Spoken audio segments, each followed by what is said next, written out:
추석 연휴가 시작되었죠? 예, 이렇게 다들 많이 예배 자리에 오셔서 감사드립니다. 오늘은 학개서 지난 시간에 2장 3절까지 봤습니다. 4절부터 9절까지 볼 텐데요. 우리가 한번 교독해 볼까요? 제가 먼저 읽겠습니다. 그러나 여호와가 이르노라 스룹바벨아 스스로 굳세게 할지어다. 여호사닥의 아들 대제사장 여호수아야 스스로 굳세게 할지어다. 여호와의 말이니라. 이 땅 모든 백성아 스스로 굳세게 하여 일할지어다. 내가 너희와 함께 하노라. 만군의 여호와의 말이니라. 너희가 에베소서 나오되 내가 너희와 언약한 말과 나의 영이 계속하여 너희 가운데 머물러 있나니 너희는 두려워하지 말지어다. 만군의 여호와가 이같이 말하노라. 조금 있으면 내가 하늘과 땅과 바다와 육지를 진동시킬 것이요. 또한 모든 나라를 진동시킬 것이며 모든 나라의 고배가 이르니 내가 성전의 영광과 충만하게 하리라. 만군의 여호와의 말이라. 은도 내 것이요 금도 내 것이니 내 것이니라. 만군의 여호와의 말이니라. 같이 이 성전의 나중 영광이 이전 영광보다 크리라. 만군의 여호와의 말이니라. 내가 이곳에 평강을 주리라. 만군의 여호와의 말이니라. 아멘. 네, 지난 시간에는 하나님의 영이 학개에게 임해서 학개가 입을 열어 하나님의 말씀을 선포하는데 그 중에 지난주 3절을 살펴보았습니다. 뭐라고 그랬죠? 지금 성전이 다시 지어지고 있는데 이 성전이 예전 솔로몬의 성전 비하면 초라하지 않냐, 보잘것없지 않냐라고 말을 했고 그 다음 구절이 4절인데요. 4절 보니까 그러나 여호와께서 스스로 또 말씀하십니다.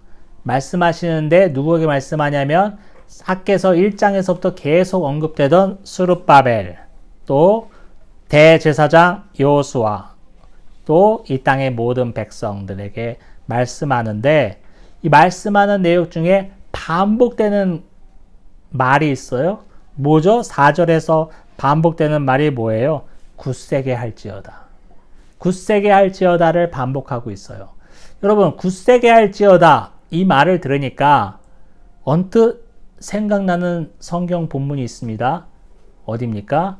여호수아서 1장.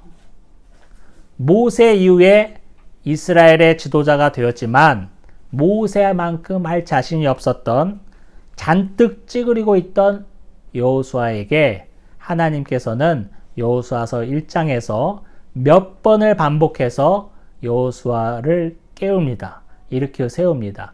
두려워 말라. 담대하라. 내가 너와 함께 한다는 말을 몇 번을 반복해서 여호수아서 1장에 언급되어 있습니다.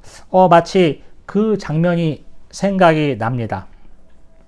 그러면 하나님께서는 왜 이들에게 굳세어라, 굳세게 일하라 이런 말 하셨을까요? 성전을 다시 굳건히 지으라 이 말이죠.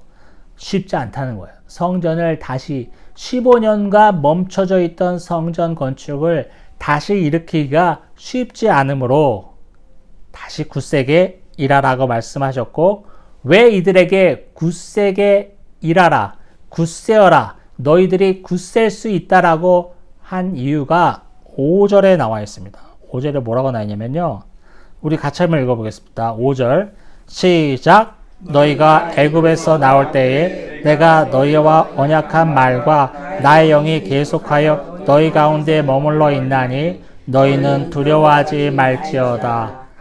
자, 두려워하지 않을 수 있는 이유가 두 가지가 나옵니다. 뭐냐면 애굽에서 나올 때에 내가 너희와 언약한 말, 그리고 나의 영이 계속해서 너희 가운데 머물러 있으니까 두려워하지 말라. 애굽에서 나올 때 하나님이 이스라엘 백성들에게 약속한 말 뭡니까? 나는 너의 하나님이 되고 너는 나의 백성이 된다. 내가 너희를 항상 인도한다, 지킨다는 그 약속이에요. 그러니까 앞에 굳세어라 이 말 통해서 여호수아서 1장이 떠올렸는데 출애굽 당시 상황이죠.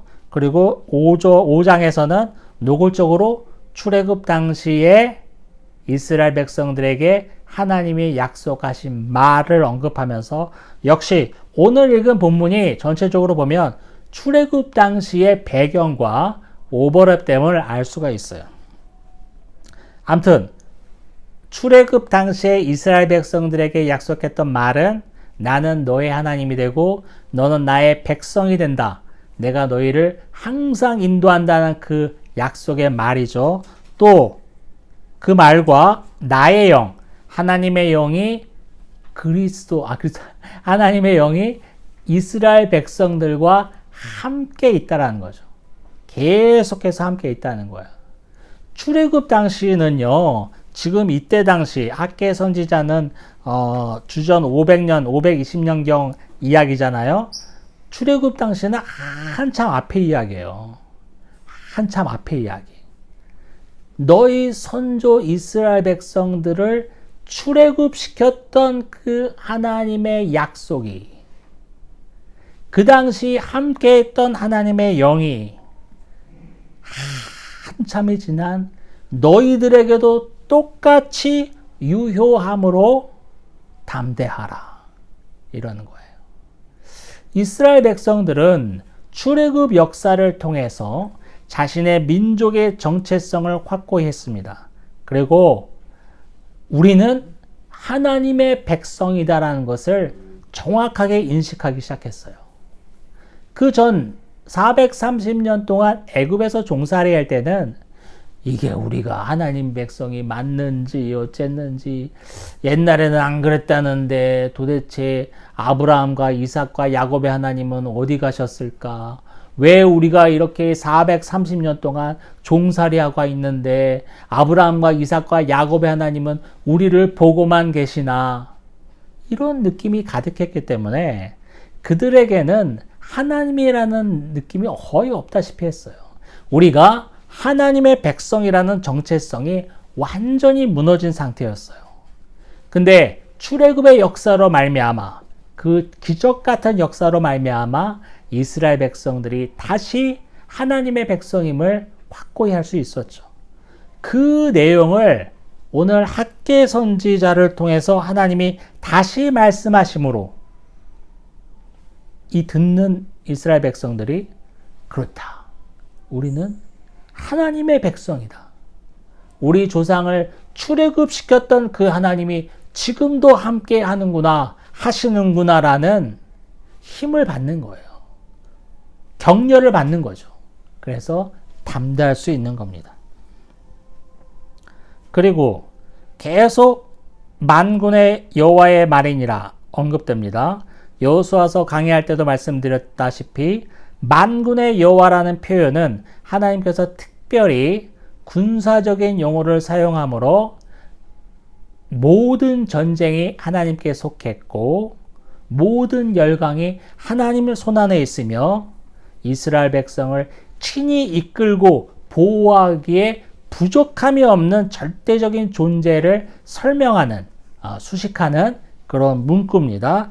역시 만군의 여호와의 말이니라 이 말을 통해서 이 오늘 본문의 배경이 출애굽 상황과 많이 겹쳐 있음을 또한 알 수 있어요. 6절을 볼게요. 6절이 이런 말이 있어요. 하나님께서 다시 말씀하시는데 내가 하늘과 땅과 바다와 육지를 진동시킬 것이며 7절 초반에 또한 모든 나라를 진동시킬 것이며, 하나님께서 땅과 바다와 육지를 진동시키고 모든 나라를 진동시킨다는 말씀을 하셨어요. 이 말을 단순히 들으면 뭔가 말세에 일어날 징조 이렇게 이해하기 쉬운데 그렇기보다는 사실 이 표현도 출애굽 상황과 연관이 있는 거예요. 여러분, 모세가 이스라엘 백성을 이끌고 홍해 바다 앞에까지 끌고 왔습니다. 뒤에는 애굽의 전차와 군사들이 마병을 끌고 쫓아오고 있어요. 모세가 지팡이를 번쩍 들면서 기도하자 어떻게 됐습니까? 동풍이 강하게 불고 홍해 바다가 갈라졌으며 그 바닷물이 벽처럼 세워졌다고 성경은 언급하고 있고 이스라엘 백성들이 마른 땅을 건넜다고 말하고 있습니다. 여러분, 이때 상황을 돌아보면 아주 깨끗하고 화창한 날에 이런 일이 일어났을까? 그렇지 않았을 거예요. 동풍이 일었다라는, 강력한 동풍이 일었다라는 표현을 통해서 뭔가 토네이도, 쓰나미 같은 엄청난 바람이 일어난 씀을 알 수 있어요. 우리가 알다시피 바람이 깨끗하고 좋은 날에 쉽게 일어나지 않죠. 바람은 어떻게 일어납니까? 대기의 기압차에 의해서 일어나는 거예요. 강한 동풍이 일어났다는 것은 대기의 기압차가 엄청 심하고 그 안에 뭔가 엄청난 큰 에너지가 움직이고 있음을 알 수 있어요. 그러니까 동풍이 일어났다는 표현을 통해서 우리는 뭔가 큰 바람과 땅의 움직임 이런 것까지 유추할 수 있거든요. 그래서 이 땅과 하늘과 바다를 진동시킨다는 말은 출애굽 사건의 그 내용을 또한 연상시킬 수 있는 내용이고 또 나라를 진동시킨다는 말이 있잖아요. 모든 나라를 진동시킨다는 말은 여러분 우리가 알잖아요. 여호수아서에서 기생 라합이 정탐꾼을 숨겨줄 때 뭐라고 고백합니까? 내가 이스라엘 백성들을 친히 이끌어낸 여호와 하나님의 이야기를 들었다. 주위의 모든 민족들의 족속들이 다 벌벌벌 떨고 있다. 간담이 녹았다. 이런 표현이 있습니다. 하나님의 출애굽 사건을 통해서 이스라엘 백성들을 친히 이끌었던 그 하나님의 역사를 통해서 주변 나라들이 벌써 벌벌벌 떨고 있어요. 나라가 진동한다는 의미는 바로 그렇게 해석할 수 있습니다. 그래서 전체적으로 땅과 하늘과 바다와 나라가 진동한다는 말은 출애굽 당시의 상황을 표현하는 말이라고 볼 수 있습니다. 그리고 7절을 볼게요. 모든 나라의 보배가 이르리니 하나님께서 땅과 바다와 하늘과 나라들을 진동시키고 모든 나라의 보배가 이른다는 말이 있어요. 그런데 보배라는 표현을 보면 각주 표시가 되어 있어요. 성경에. 각주를 보겠습니다. 사모하는 것이 이렇게 나와 있어요. 그걸 넣어서 읽어보면 이렇습니다. 모든 나라에 사모하는 것이 이르리니. 여러분, 모든 나라, 모든 민족, 모든 열방이 사모하는 것이 누굽니까? 메시아 예수 그리스도죠. 이 표현은 좀 어려운 표현인데 우리가 좀 짚고 넘어가야 되겠습니다. 모든 열방이 사모하는 구약 성경 창세기부터 말라기까지 그토록 예고하고 예표하던 상징하던 인물 누구예요? 예수 그리스도. 그래서 이 표현을 우리가 다시 넣어서 읽으면 이렇습니다. 모든 나라가 사모하는 예수 그리스도가 이르리니. 역시 학개 선지자의 글도 학개라고 해서 건축이 멈춰진 성전을 다시 짓는 이야기만 나오는 줄 알았는데 역시 학개서도 메시아를 언급하고 있어요. 이 땅에 오실 그리스도를 언급하고 있는 거예요. 그래서 예수 그리스도가 이르리니 내가 하나님이죠. 이 성전에 영광이 충만하게 하리라. 예수 그리스도가 이르리니 메시아가 이 땅에 오면 이 성전, 지금 짓고 있는 15년간 멈췄다가 다시 짓고 있는 이 성전에 하나님께서 영광을 충만하게 하시겠다라고 말씀하시는 겁니다. 여러분 9절이 중요한데요. 9절 한번 같이 읽어볼게요. 9절 시작. 이 성전의 나중 영광이 이전 영광보다 크리라. 만군의 여호와의 말이니라. 내가 이곳에 평강을 주리라. 만군의 여호와의 말이니라. 아멘. 자 볼게요.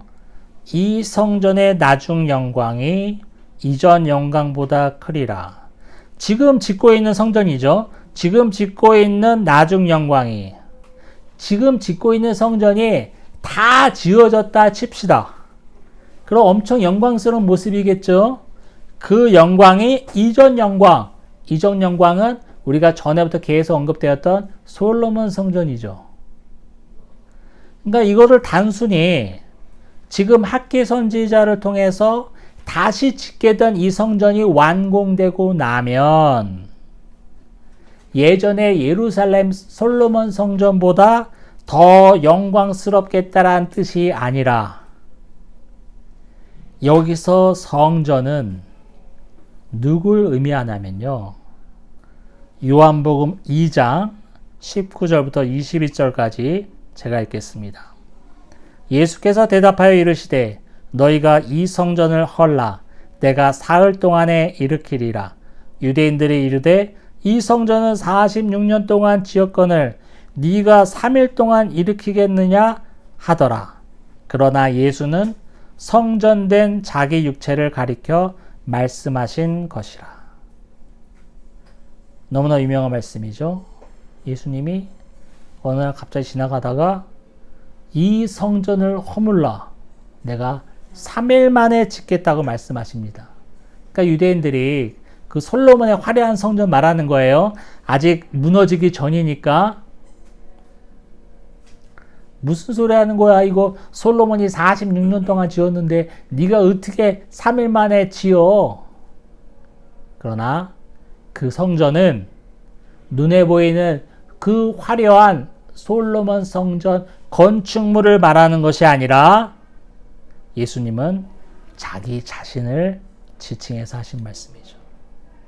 예수 그리스도가 십자가에서 우리 죄를 대신 지고 죽으시고 3일 만에 부활하실 것을 언급하신 거예요. 예수님은 성전입니다. 성전. 성전의 옛 모델인 성막을 생각해 보세요. 성막은 무엇을 의미합니까? 하나님의 임재를 의미해요.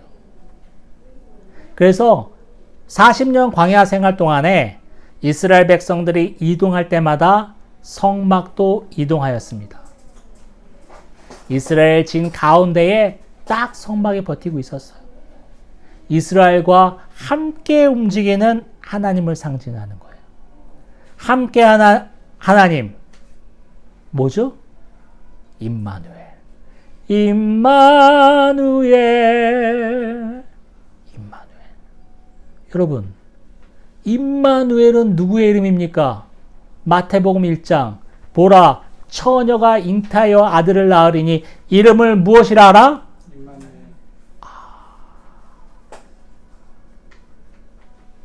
이스라엘 백성과 함께 움직이는 임마누엘 하나님, 그 성막 상징 임마누엘은 바로 누구예요? 예수 그리스도예요. 그래서 한번 살펴보면 이전의 낮은 영광이 이전 영광보다 크리라 이 말은 이전의 낮은 영광은 지금 건축돼서 다시 지어지게 될 성전을 말하는 것이 아니라 예수 그리스도, 오실 메시아 예수 그리스도를 말하는 거예요. 예수 그리스도는 이전 영광, 솔로몬의 영광보다 크리라. 당연히 크죠. 당연히 크죠. 이 땅의 모든 물질과 재화를 총동원해서 건물을 지은들 창조주 하나님 예수님의 영광에 비교할 수 있겠습니까? 예수님의 입장에서는 우리가 아무리 화려하게 건축물을 지은들 자신이 만든 피조물의 작품에 지나지 않아요. 그걸 뜻하는 것입니다. 그러면서 마지막에 뭐라고 말씀하십니까? 내가 이곳에 평강을 주리라 만군의 여호와의 말이니라. 메시아 예수 그리스도가 이 땅에 오심으로 평강이 임한다는 거예요. 화평, 샬롬이 임한다는 거죠. 에베소서 2장 14절을 보니까 그는 우리의 화평이신지라 둘로 하나를 만드사 원수된 것 곧 중간에 막힌 담을 자기 육체로 허시고. 여기서 이곳에 평강을 주리라 말씀하신 하나님, 역시 그 평강도 누굴 지칭하는 겁니까? 예수 그리스도를 지칭하는 거예요. 우리가 로마서 강해에서도 배웠지만 우리를 위해 화목 제물이 되신 예수 그리스도, 하나님과 우리 사이를 화목하게 하기 위하여 친히 제물이 되신 예수 그리스도. 여기서 평강이란 말은 죄악된 우리가 하나님과 화평을 이뤘다는 말이고, 그 화평의 매개체 역할을 하신 분이 누굽니까? 역시 예수 그리스도.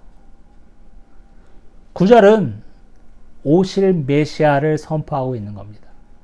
지금 15년간 멈췄다가 다시 성전이 지어지고 있는데 그 성전을 말하는 게 아니라 9절에서는 명확하게 다시 오실 메시아를 언급하고 있어요.